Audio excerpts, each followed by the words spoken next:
Driving is a privilege. Should everyone have that privilege? No.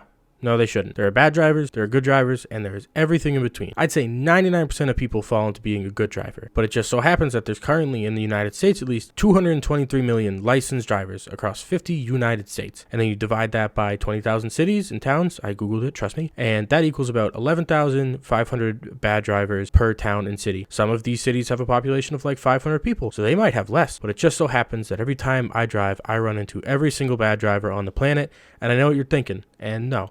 I'm not a bad driver. And that number is only counting the people that are doing it legally. So never mind the people that are doing it illegally that in general are probably going to be a little bit worse at it. Because if they're doing it illegally, they probably didn't do all the schooling and stuff. And they didn't get all the practice that they're supposed to do. They're just doing it because they have access to a car for some reason. So with that being said, I've seen a lot of stuff when I'm driving that frustrates me, so buckle up, because that's what I'm going to talk about. That pun was deliberate, because last time I didn't have a script prepared, but now I'm a little bit more prepared, and I have a script, so I did that intentionally. Isn't that funny? But the number one thing that frustrates me when I'm driving, and I do a lot of highway driving, is when people are in the fast lane, and they shouldn't be. They should be walking with how slow they are driving, because if you're in the fast lane, at least where I'm from, that means in a 65, you should be going at least 70, 75, if not a little bit faster. I'm not going to give that advice.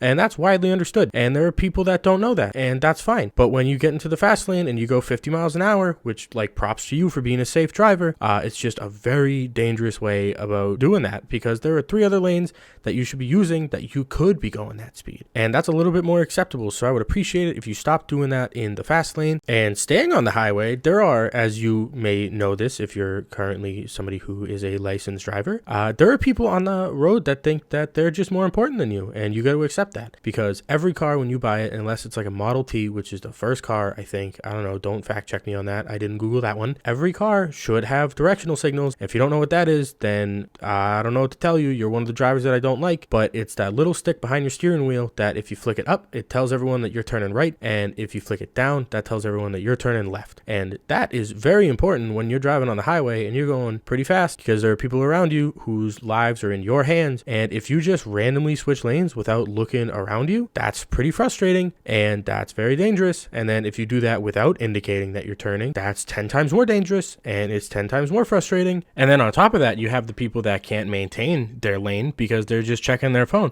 and then they start to drift between lanes, and it's really dangerous, because you're like, I gotta anticipate what this person's gonna do and then how they're gonna correct themselves, and it's super dangerous.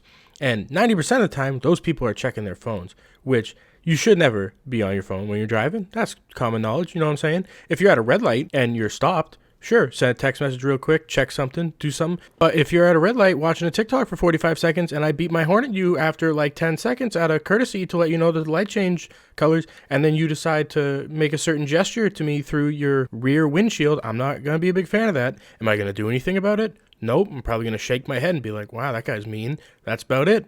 But you shouldn't do it, and I shouldn't have to tell you. Like, come on, bro. We're driving. I'm trying to get somewhere. I don't know. Basically, I just don't like inconsiderate people when they're driving. But how about you? What do you think? What really butters your biscuit when you're driving? What really steams your hams? You know what I'm saying? What gets you going? What makes you mad? But that's all I got for today, so feel free to check out my previous video if you're interested, or don't. It's completely up to you. It's a free world, and I respect you. But, you know, I just think that if you did, it'd be pretty cool, you know? But yeah, so that's all. Have a great day.